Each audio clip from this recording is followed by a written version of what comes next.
জাতি হিসেবে এবং বাংলাদেশের মানুষ হিসেবে বেশ কিছু বিব্রতকর পরিস্থিতির মধ্যে দিয়ে যাচ্ছি।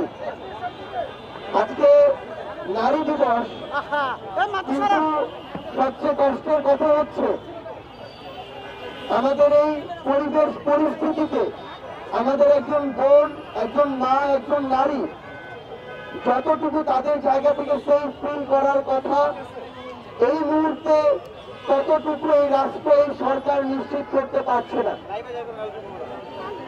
আমরা আমাদের এই অভ্যুত্থানে দেখেছি প্রত্যেকটি মিছিলের সামনের সারিতে আমাদের বোনেরা ছিল, আমাদের মায়েরা ছিল। আমরা আমাদের এই অভ্যুত্থানে যখন আমাদের মিছিলের সামনের সারিতে 100 জন বোন দাঁড়িয়ে যেত, সেটা আমাদেরকে কয়েক হাজার ভাইয়ের চেয়ে বেশি মনোবল এবং সাহস দিত। এবং এই 100 জন নারী তখন ওই খুনি হাসিনার যে রেজিম, সেই রেজিমের স্তম্ভগুলোতে কিন্তু কাঁপন ধরাত। কিন্তু এই অভ্যুত্থান পরবর্তী সময় থেকে আমরা দেখি, আমরা কয়েকদিন ধরে দেখছি, আজকে আমাদের ঢাকা মেডিকেলের আইসিইউতে আমাদের মাগুরার ছোট্ট এক বোন আসিয়া মৃত্যুর সাথে পাঞ্জা লড়ছে। ওই শকুনদের দৃষ্টি থেকে আমাদের বোনদেরকে রক্ষা করা এখন একটি চ্যালেঞ্জ হয়ে দাঁড়িয়েছে। আমরা আমাদের জায়গা থেকে ঢাকা বিশ্ববিদ্যালয়ে দেখেছি কিভাবে একজন বোনকে কোন একজন তার মতের উপরে তার বিশ্বাসকে চাপিয়ে দেওয়ার চেষ্টা করেছে এবং তার পোশাকের দিকে দৃষ্টি করে যেভাবে ইচ্ছা কথা বলেছে। এবং এর পরের কনসিকুয়েন্স গুলো আরো বেশি ক্ষতিকর এবং আমাদের জন্য, এই রাষ্ট্রের জন্য, আইন শৃঙ্খলার জন্য আরো বিব্রতকর।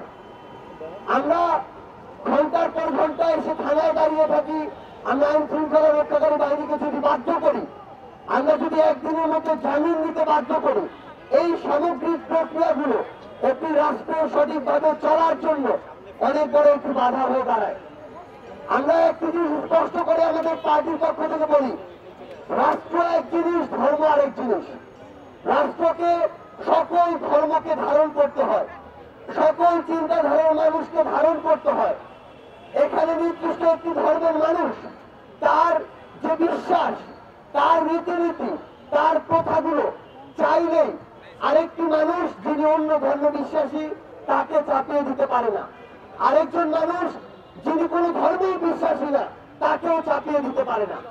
সেই জায়গা থেকে আমাদের এটি বুঝতে হবে যে আমি কোন কথাটি কোথায় বলতে পারবো, কোন পরিসরে এই কথাটি আমি চাপিয়ে দিতে পারবো।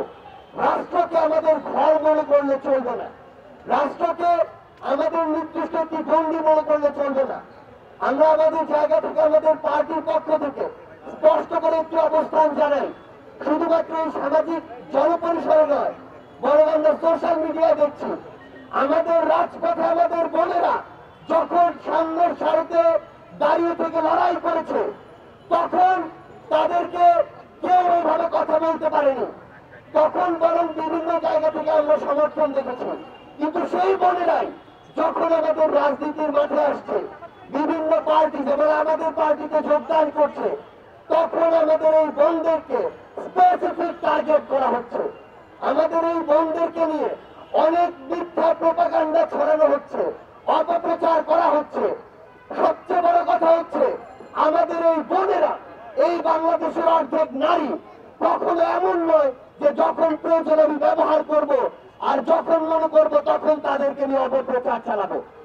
আমরা স্পষ্ট করে আমাদের অবস্থান জানাতে চাই, আমরা আমাদের বোনেদের এই অভ্যুত্থানে হাসিনার বিরোধী লড়াই যেমন সামনের সারিতে পেয়েছি, আমরা আমাদের বোনেদেরকে আগামীর রাজনীতিতে পলিসি মেকিং এর সামনের সারিতে চাই। আমাদের বোনেরা আর এই বাংলাদেশের সংসদে কখনো শুধুমাত্র রিপ্রেজেন্টেশন হবে না, তারা তাদের যোগ্যতায় পার্টিসিপেশন করে এসেই সংসদে নারীদের প্রতিনিধিত্ব করবে।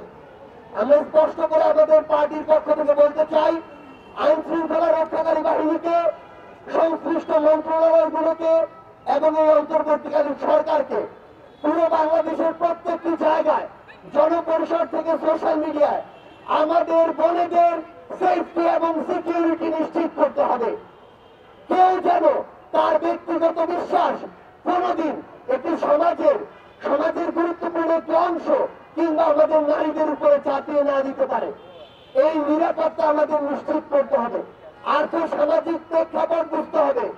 বাংলাদেশের সামগ্রিকভাবে পরিবেশ কি সেটা বুঝতে হবে।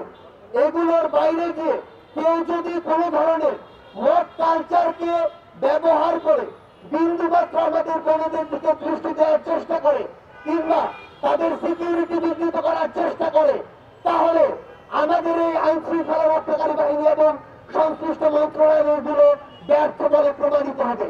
এক্ষেত্রে আমরা আজকের পর থেকে তাদের সুস্পষ্ট অবস্থান এবং অ্যাকশন দেখতে চাই। না হলে বাংলাদেশের জনগণ তাদের জায়গা থেকে এই যে সংশ্লিষ্ট জায়গা সংশ্লিষ্ট মন্ত্রণালয়গুলোকে ব্যর্থ মনে করবে, কিন্তু আমরা এগুলোকে ব্যর্থ হিসেবে দেখতে চাই না। আজকের পর থেকে শুধু কথা নয়, আমরা কাজ দেখতে চাই এবং আমাদের নারীদের, বোনদের, মায়েদেরকে আমরা যেন সমাজে, এই রাষ্ট্রে তারা যতটুকু ডিজার্ভ করে এবং যতটুকু হওয়া উচিত ততটুকু জায়গা আমরা করে দিতে পারি, ততটুকু সেফটি এবং সিকিউরিটি আমরা সবাই ঐক্যবদ্ধভাবে নিশ্চিত করতে পারি। এটাই হোক আজকের নারী দিবসের আমাদের প্রতিজ্ঞা। সবার সাথে আবারও দেখা হবে। আমাদের বোনেদের সাথে, নারীদের সাথে আমরা একসাথে কাঁধে কাঁধ মিলিয়ে বাংলাদেশ বিনির্মাণের জন্য লড়াই করব। সে পর্যন্ত সবাই আমরা একসাথে আমাদের বোনেদের পাশে থাকবো। সবাইকে অসংখ্য ধন্যবাদ।